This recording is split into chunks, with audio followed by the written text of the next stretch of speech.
प्यारे बच्चों, आज हम वाक कविता पढ़ेंगे। सबसे पहले उसकी जो कवयित्री हैं ललाद्यद, उनके बारे में जानकारी ले लेते हैं। उनका जीवन परिचय। कश्मीरी भाषा की लोकप्रिय कवयित्री संत ललाद्यद का जन्म लगभग 1320 ईस्वी में श्रीनगर के पास सिमपुरा गांव में हुआ था।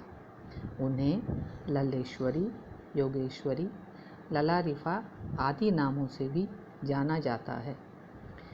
उनकी मृत्यु 1391 ईस्वी के आसपास मानी जाती है। उनकी काव्य शैली को वाक कहा जाता है। जिस तरह से हिंदी में कबीरदास जी के दोहे, मीराबाई के पद, तुलसीदास जी की चौपाई और रसखान जी के सवैये प्रसिद्ध हैं, ठीक उसी तरह से ललाद्यद के वाक भी प्रसिद्ध हैं। उनकी रचनाओं में जनता की सरल भाषा का प्रयोग हुआ है। यही कारण है कि ललाद्यद की रचनाएं सैकड़ों सालों से कश्मीरी जनता की स्मृतियों और वाणी में आज भी जीवित हैं।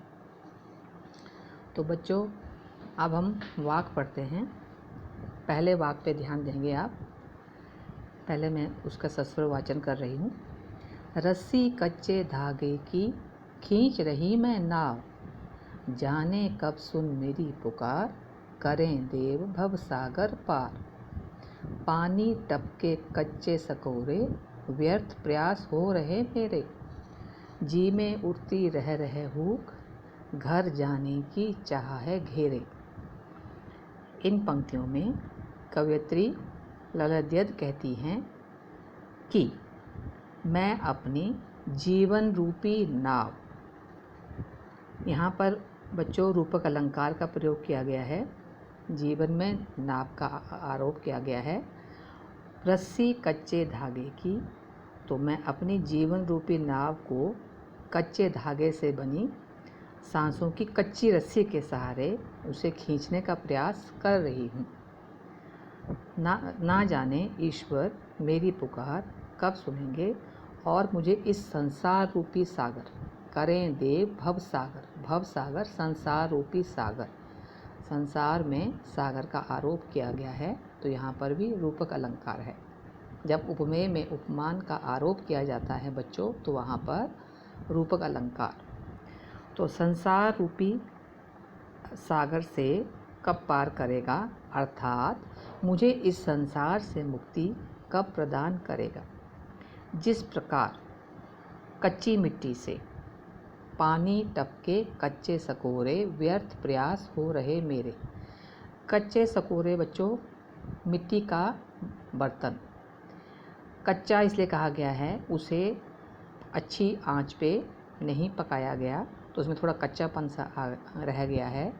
तो जैसे उसमें पानी डालेंगे उस बर्तन में, उस मिट्टी के पात्र में, तो धीरे धीरे थोड़ा थोड़ा करके वो टपकता रहता है।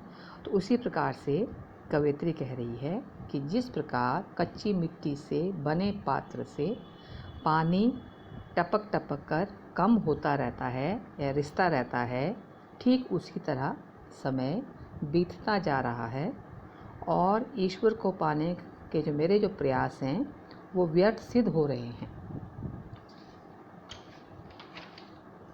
तो कवयित्री के मन में बार बार एक ही पीड़ा उठती है कि कब वह नश्वर संसार को छोड़कर प्रभु के पास पहुंच जाए और सांसारिक कष्टों से मुक्ति पा सके। तो बच्चों यहाँ जी में उठती रह रहे हुक, हुक मतलब उसके मन में पीड़ा, वेदना। जी मतलब उसका हृदय, उसमें एक पीड़ा, एक टीस, एक वेदना सी उठ रही है। उसे अपने घर बच्चों, यहाँ उसका अपने घर की बात नहीं हो रही है, यहाँ परमात्मा का घर, ईश्वर का घर, जहाँ वो जाना चाहती है, अर्थात इस संसार को छोड़कर ईश्वर के पास वह जाना चाहती है और इस संसार के जो उसके जो कष्ट है उससे वो मुक्ति पाना चाहती है। तो इसलिए ये बात कही गई है। दूसरे वाक पे ध्यान देंगे।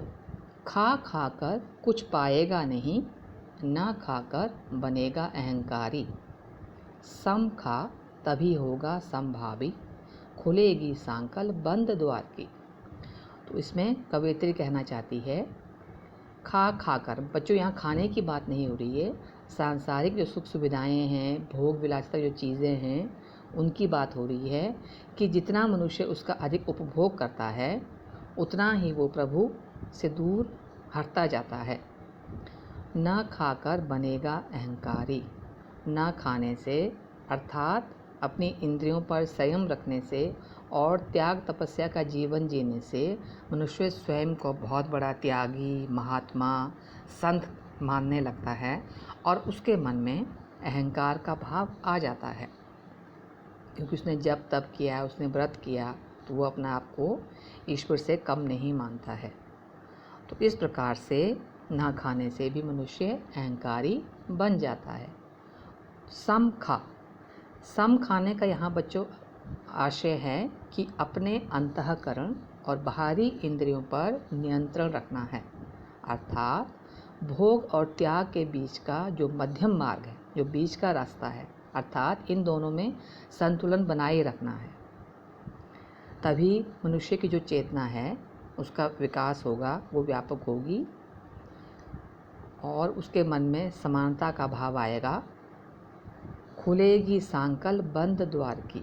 सांकल बच्चों जैसे आप दरवाज़ा में जो जंजीर भी जिसे सांकल बोलते हैं, जैसे गांव में जब सांकल जो जंजीर की तरह से लगाते हैं उसे भी हम सांकल कहते हैं। तो वो जो सांकल है वो बंद, यहाँ मनुष्य अपने हृदय की बात कर रहा है जिसमें अज्ञानता है, तो अज्ञानता दूर होगी, क्योंकि मनुष्य के जो ज्ञान चक्षु हैं वह खुल जाएंगे और वह मोह माया में फंसकर भक्ति से वो विरक्त नहीं रह सकेगा। तो इस प्रकार से यहाँ बंद द्वार का अर्थ है कि प्रभु मिलन के मार्ग में जो रुकावट है, जो बाधा है, वह दूर हो जाएगी और मनुष्य के अंदर से अज्ञानता समाप्त हो जाएगी और मनुष्य में ज्ञान का समावेश हो जाएगा।